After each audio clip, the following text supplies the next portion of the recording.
All right, well, good afternoon. Thank you all so much for being here today. My name is Christine Gregg. I have the honor of representing the 37th House District, representing the hardworking people and families of Farmington and Farmington Hills.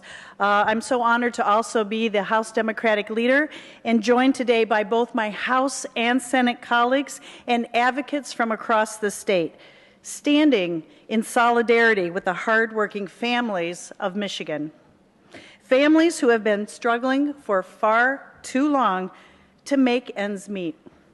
Hardworking men and women that deserve the right to a fair paycheck, that deserve the right for a fair paycheck, one they can support themselves and their families on. Everyday Michiganders who just want to be able to afford the basics, to buy groceries, to pay for bills or medical expenses, to have a roof over their heads without going broke. Yet the current reality for far too many across our state is that this simply isn't possible, despite sometimes working multiple jobs to stay afloat. And we all know that just isn't right. That's why we're standing here today for the hundreds of thousands of Michiganders who last year decided enough was enough. And that if their elected officials, the people meant to serve them, weren't going to prioritize their well-being, they would take their democracy back.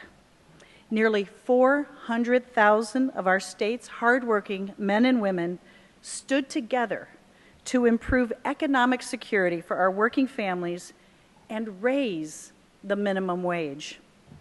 Yet instead of respecting the voices of the people, the legislative majority stripped Michigan families of their right to earn a strong paycheck by passing the minimum wage initiative in September, only to gut it months later during lame duck.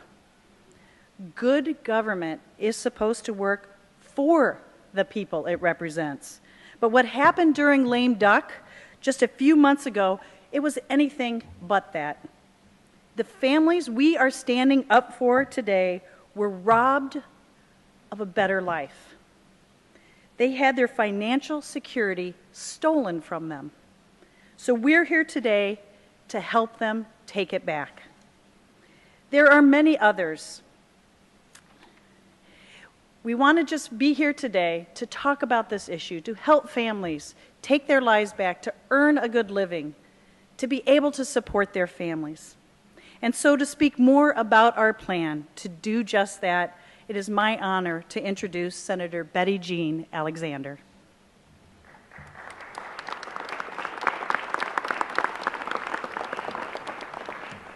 Hello, everyone. Thank you for being here. Today we're taking back the time and effort put into a petition drive that would increase the minimum wage to a livable wage. Unfortunately, Republicans in the legislature chose special interest over working families, and they gutted a popular ballot proposal. That's why today we're introducing legislation to raise the minimum wage to $12 an hour by 2022, as was the original intent of the One Fair Wage ballot proposal. This issue is especially close to my heart as a single mom who faced challenges each week by deciding how was I going to feed my children, how was I going to pay my bills, when was I going to pay my bills, what were my children going to do if something happened to me. The thing is, I'm not alone in this struggle. There are many others like me, not only in Detroit, but in every county in Michigan, who are trying their best to make ends meet. It's time to repeal the Republican steal. Thank you for your time, and I'd like to hand it over to the restaurant worker, Antonius Gregory from Romulus.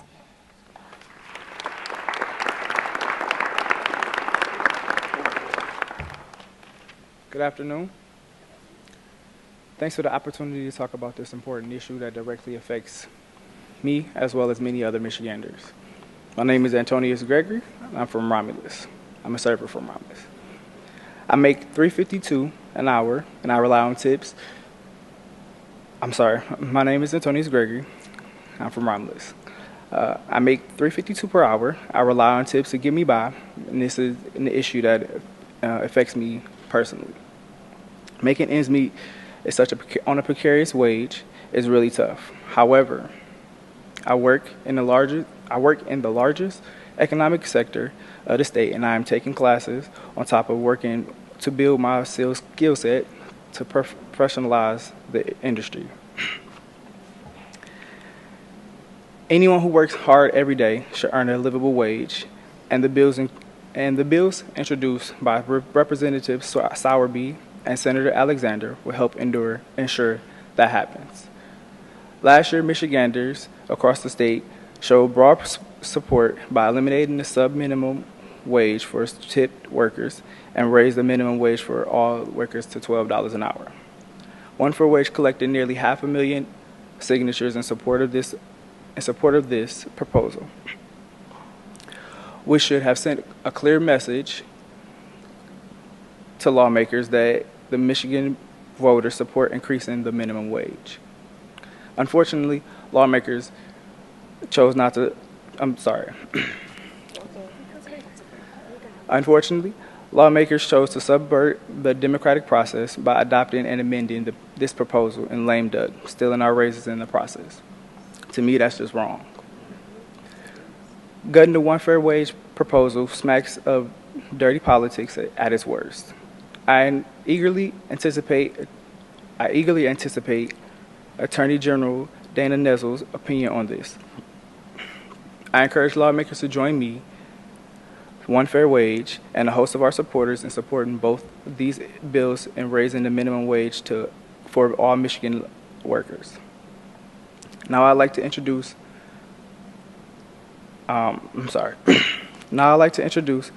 Lisa Van Arsdale, a longtime teacher's aide, to shed light on how raising the minimum wage would impact her life.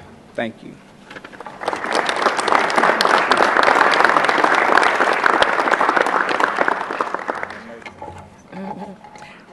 Good afternoon. Hello.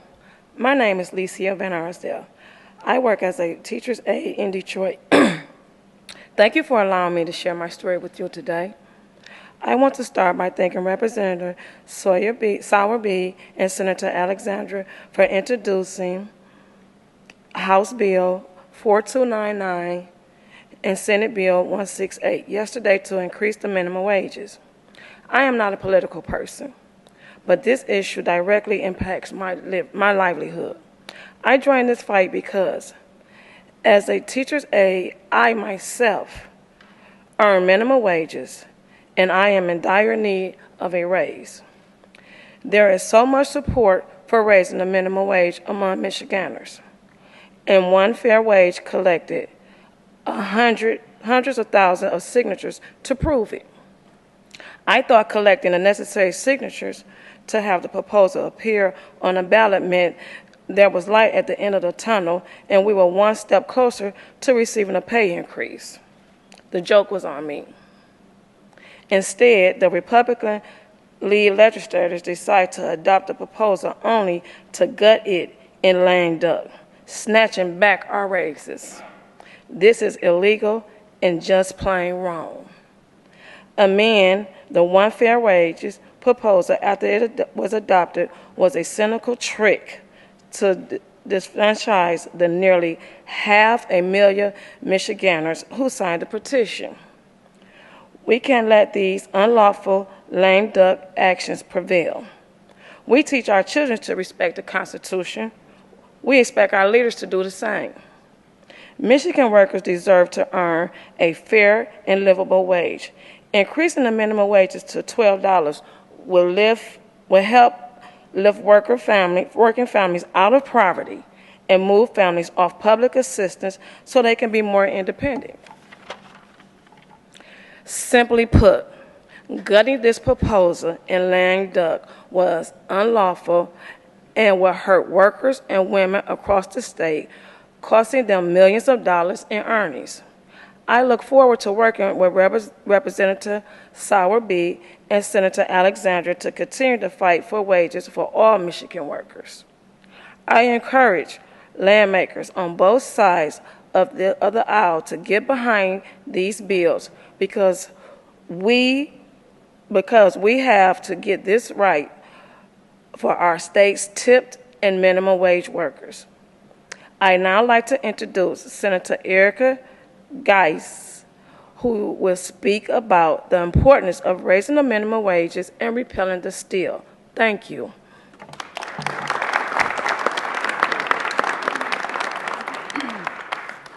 Thank you, Lisa. Good afternoon, everybody. My name is Senator Erica Geis, and I represent the 6th Senate District. In fact, Alessandro is one of my residents. As a senator, I also represent hardworking Michiganders who struggle to survive and those who are in desperate need of economic justice. That's why it's time we raise the minimum wage and repeal the steal. I'm proud to be here with Senator Alexander and my House colleagues, Representative Sowerby and Leader Gregg, because what we're doing today is special. As Martin Luther King Jr. once said, the arc of the moral universe is long, but it bends towards justice. Well, as you know, we had a setback last year when the Republican-led legislature played a trick on the voters.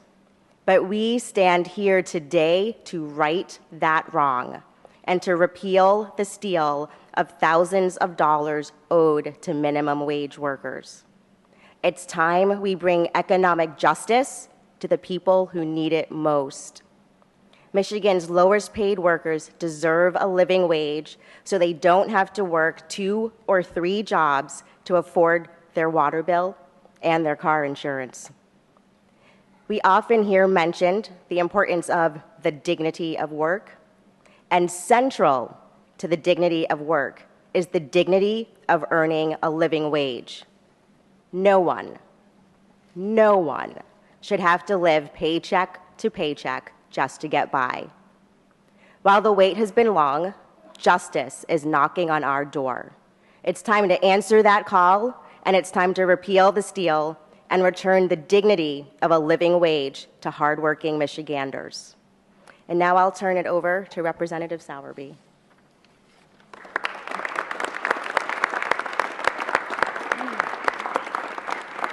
Thank you, Senator Geis. My name is Bill Sowerby. I represent District 31, which is Clinton Township, Fraser, Mount Clemens, in the county of Macomb. There's about 320,000 workers in Michigan who earn the minimum wage, with almost 25,000 people in Macomb County alone, my home. Had the initiative been left untouched for 2019, minimum wage workers could have earned $10 per hour in 2019, but instead will now only make $9.45. That's a difference of $88 a month. I want you to look closely at this table. $88 a month is represented here in grocery items and food items that can be placed in any minimum wage worker's home to get through that month. That is staples and food taken away from them each month here in just 2019. The food and household products are something that we have to live through and get by. This loss in wages translates to more than $1,200 in stolen wages annually for anyone working a 40-hour-a-week job. This is money stolen directly from their wallets as surely as if the legislators who voted in favor of gutting the proposal had taken it themselves. And because of the way the law was structured, the amount stolen will grow every year the minimum wage doesn't increase when it should have. In 2020, a minimum wage worker could have earned $10.65 per hour, but now they will only make $9.65 an hour. That's a loss of over $2,000 a year. And by 2022, instead of earning $12 per hour, a minimum wage worker will only earn $10.10 an hour. That results in a loss of nearly $4,000 a year. By the end of 2022, minimum wage earners will have had $10,358 of total wages stolen by Republicans over 4 short years, represented on this board. That is very significant earnings that were stolen from minimum wage workers. That's why we have to repeal the steal. To most families, that is a lot of money, but especially those who are already just barely getting by. For tipped workers, it will be even worse. Instead of them earning a guaranteed minimum wage by 2024, as the original initiated law would have mandated, that would have been $12 an hour by 2022 or 2024, tip workers will make only a little over a third of what traditional minimum wage workers earn. That's why we're calling on our colleagues to join us in repealing the steal and the law that gutted the initiative, and reinstate the minimum wage increase as was introduced and fought for by nearly 400,000 hardworking Michiganders who signed that ballot proposal in the first place. The bill passed in September would have helped provide thousands across this state the financial security they worked for and deserved. Instead of holding those families back from the opportunity to thrive, let's work together to help them and our state to move forward. Thank you. And